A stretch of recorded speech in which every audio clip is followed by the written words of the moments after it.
ಬಹಳ ಪವಿತ್ರವಾದ ಪೀಠ ಸಭಾಪತಿ ಪೀಠ. ಕರ್ನಾಟಕ ರಾಜ್ಯದ ಇತಿಹಾಸದಲ್ಲಿ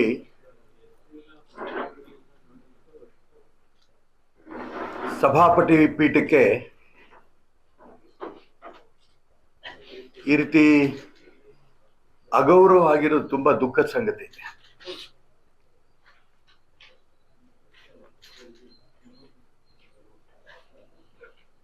ಎಲ್ಲ ವಿಧಾನ ಪರಿಷತ್ತಿನ ಸದಸ್ಯರು ಅವ್ರ ರಕ್ಷಣೆ ಕೊಡಬೇಕಾದಂತ ಕರ್ತವ್ಯ ಸಭಾಪತಿ ಪೀಠದ್ದು.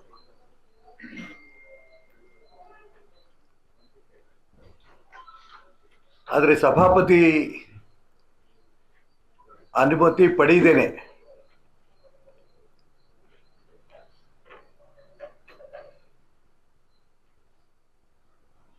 ಮಾನ್ಯ ನಮ್ಮ ನಾಯಕರಾದ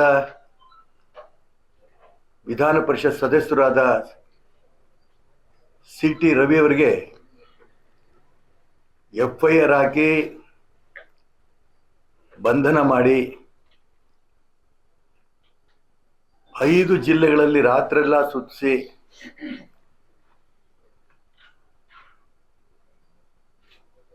ಆನಂತರ ಹೈಕೋರ್ಟ್ನಿಂದ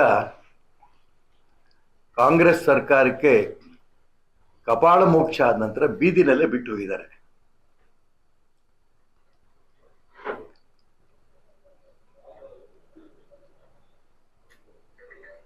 ನಾನಿದನ್ನ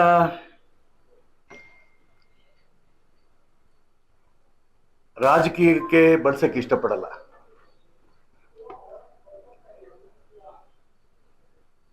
ಮಾನ್ಯ ಪ್ರಹ್ಲಾದ್ ಜೋಶಿ ಅವರು ಹೇಳಿದ್ದಾರೆ,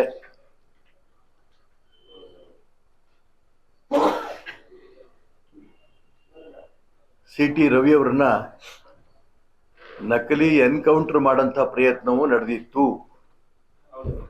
ಅಂತ ಅವ್ರು ಹೇಳಿದ್ದಾರೆ. ಇತ್ಲಾಗೆ DK ಶಿವಕುಮಾರ್ ಮತ್ತು ಹಾಲಿ ಮುಖ್ಯಮಂತ್ರಿಗಳಾದ ಸಿದ್ದರಾಮಯ್ಯನವರು ಹೇಳಿದ್ದಾರೆ, ರವಿ ಆ ಒಂದು ಅಸಭ್ಯವಾದ ಪದವನ್ನು ಬಳಸಿದ್ರು ಅಂತ ಅವ್ರು ಹೇಳಿದ್ದಾರೆ. ರವಿ ಹೇಳಿದರೆ ನಾನು ಅದನ್ನು ಬಳಸಿಲ್ಲ ಅಂತ. ಇದು ಬಳಸಿಲ್ಲ ಅನ್ನೋದ್ರ ಬಗ್ಗೆ ಸಭಾಪತಿಗಳು ಒಮ್ಮೆ ರೂಲಿಂಗ್ ಕೊಟ್ಟಿದ್ದಾರೆ. ಆಡಿಯೋ ಆಗಲಿ ವಿಡಿಯೋ ಆಗಲಿ ರವಿ ಆ ಪದವನ್ನು ಬಳಸಿಲ್ಲ ಅನ್ನೋಂಥ ಪದವನ್ನ ಅವರು ಹೇಳಿದ್ದಾರೆ.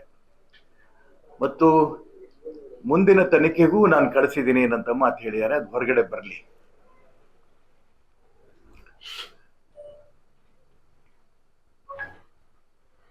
ಈ ಸಭಾಪತಿ ಪೀಠಕ್ಕಾಗಿರೋಂಥ ಅಪಮಾನಕ್ಕೆ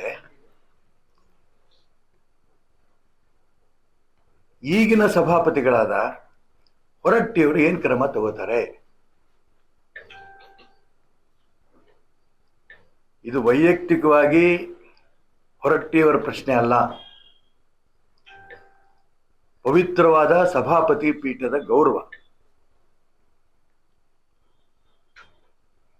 ಈ ಸಭಾಪತಿ ಪೀಠಕ್ಕೆ ಗೌರವಕ್ಕೆ ಚ್ಯುತಿ ತಂದಿದ್ದಾರೆ ಕಾಂಗ್ರೆಸ್ಸಿನ ನಾಯಕರು.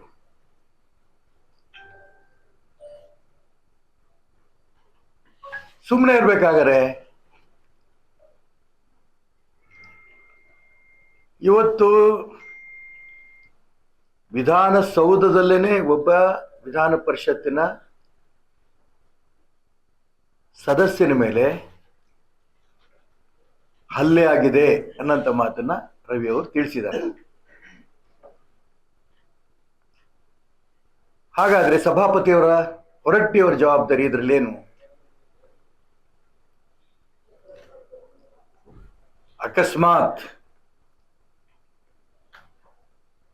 ಅಲ್ಲೇ ರವಿಯವರ ಕೊಲೆ ಆಗಿದ್ರೆ ಏನ್ ಮಾಡ್ಬೇಕಿತ್ತು?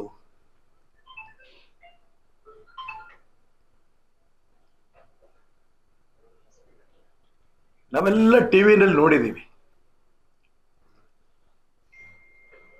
ಹೆಂಗೆ ಐರನ್ ರಾಡ್ಗಳು ಇರುವಂತ ಗೇಟನ್ನ ಒದ್ದು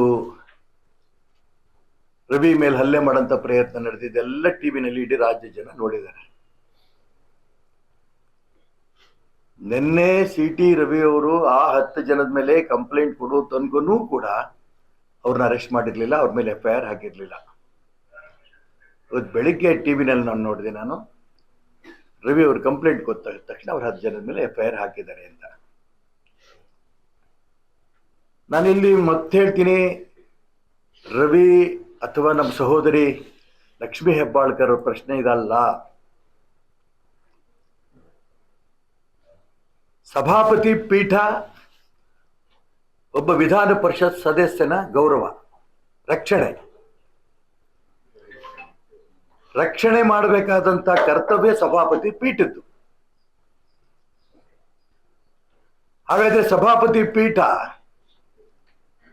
ವಿಧಾನ ಪರಿಷತ್ ಸದಸ್ಯನ ರಕ್ಷಣೆ ಮಾಡೋದ್ರಲ್ಲಿ ವಿಫಲವಾಯ್ತಾ ಅಂತ ಅನುಮಾನ ಇವತ್ತು ಇಡೀ ರಾಜ್ಯದ ಜನರ ಪ್ರಶ್ನೆ.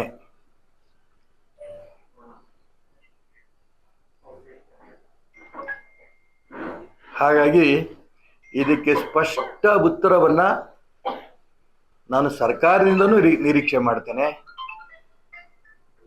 ಸಭಾಪತಿಯ ಪವಿತ್ರವಾದ ಸಭಾಪತಿ ಪೀಠದಲ್ಲಿ ಕುಳಿತಿರಂಥ